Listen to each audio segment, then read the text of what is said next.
문재인이 한 달쯤 지난 6월 8일 드디어 입을 열었다. 위안부 운동은 민간의 자발적 참여와 연대로 성장해온 운동입니다.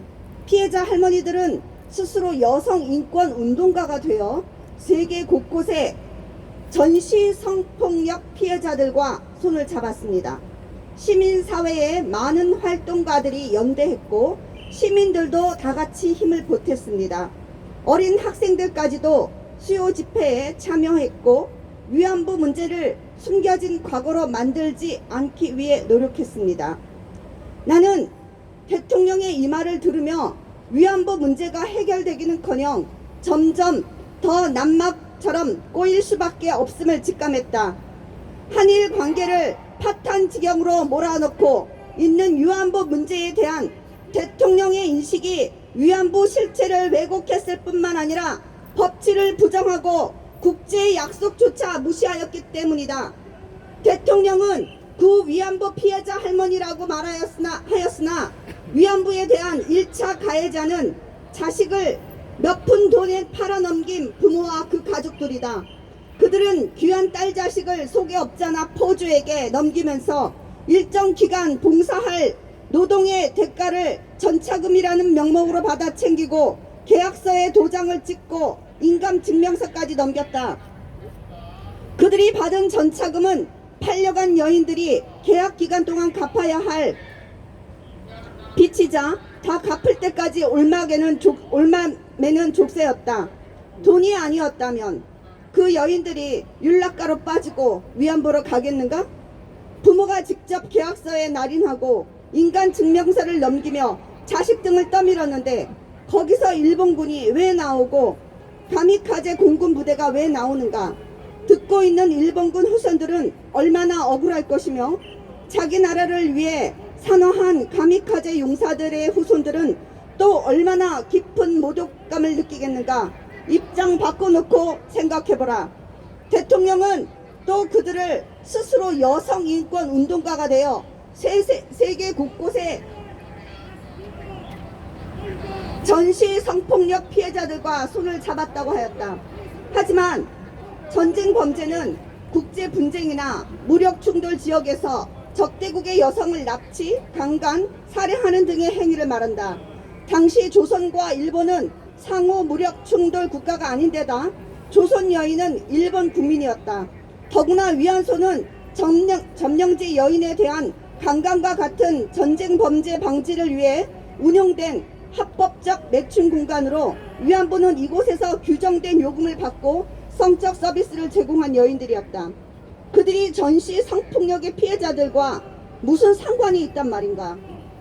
실상이 이러함에도 2021년 1월 8일 고 배춘희 씨 등 12인이 일본 정부를 상대로 제기한 위안부 피해자 손해배상 청구 소송 판결문에서 일본 제국은 제2차 세계대전 중 침략 전쟁 수행을 위하여 위안부 제도를 마련하여 운영하였고 위안부가 필요해지자 당시 식민지로 점령 중이었던 한반도에 거주하던 원고 등을 유괴하거나 납치하여 한반도 밖으로 강제 이동시킨 후 위안소에 감금한 채로 상시적 폭력, 고문, 성폭행에 노출시켰다고 했다. 소위 일본군 위안부 피해자가 이웃 국가를 상대로 제기한 소송에서 대한민국 법원이 이처럼 허위와 날조를 적시하고 원고 승소 판결을 내렸다. 낯뜨거운 일이 아닐 수 없다.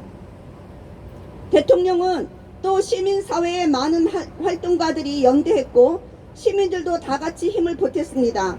어린 학생들까지도 수요 집회에 참여했고 위안부 문제를 숨겨진 과거로 만들지 않기 위해 노력했다고 하였으나 수요 집회는 명백한 집시법 위반이다. 국내 주재 외교 공간 100m 이내의 장소에서는 외교기관의 기능이나 안녕을 침해할 우려가 있다는 이유로 집회를 금지하고 있기 때문이다. 예외로 휴일에 개최하는 경우 가능하다고 되어 있으나 수요 집회는 말 그대로 평일에 집행된 집회다. 혹자는 업무가 없는 점심시간에 문화제 형식으로 진행하고 있다고 하나 말장난이나 속임수에 지나지 않는다.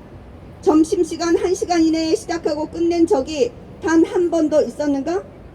무엇보다 수요 집회의 중심이 된 위안부 소녀상이 외교 관계에 관한 비엔나 협약을 위반한 약속 위반과 증오의 상징물이라는 점이다. 2011년 12월 14일 일본의 거센 반대에도 불구하고 설치에 앞장선 인물이 박원순 전 서울시장이었으며 이를 공공조형물로 등록하여 철거를 못하도록 대못을 박은 인물이 김영종 현 종로구청장이다. 대통령으로부터 서울시장, 구청장까지 실정법을 위반하고 국제 약속을 저버리는 일은 식은 죽 먹듯이 하고도 너무나 당당한 태도에 분개하지 않을 수 없다. 개인 간의 약속조차 지키지 않으면 사람 취급을 못 받는 마당에 나라와 나라 사이의 약속을 저버리고도 나라 대접 받기를 바라겠는가? 위안부 문제에 있어서 대한민국이라는 나라는 국제사회에 두 가지 죄를 저질렀다. 하나는 위안부의 실체를 왜곡 날조하여 국제사회를 속인 것이며 다른 하나는 국제사회의 약속인 외교관계에 관한 비엔나 협약을 위반한 것이다. 이 모두가 우리 스스로 국제사회의 일원이기를 거부한 부끄러운 형태가 아닐 수 없다. 이에 우리는 다음과 같이 요구한다. 첫째, 외교관계에 관한 비엔나 협약을 위반한 위안부 소녀상을 철거하라. 둘, 국민을 속이고 국제사회를 속인 위안부 사기극의 실체를 밝히고 관련자를 처벌하라. 2021년 6월 10일 엄마부대 그리고 주옥순TV에서 전합니다.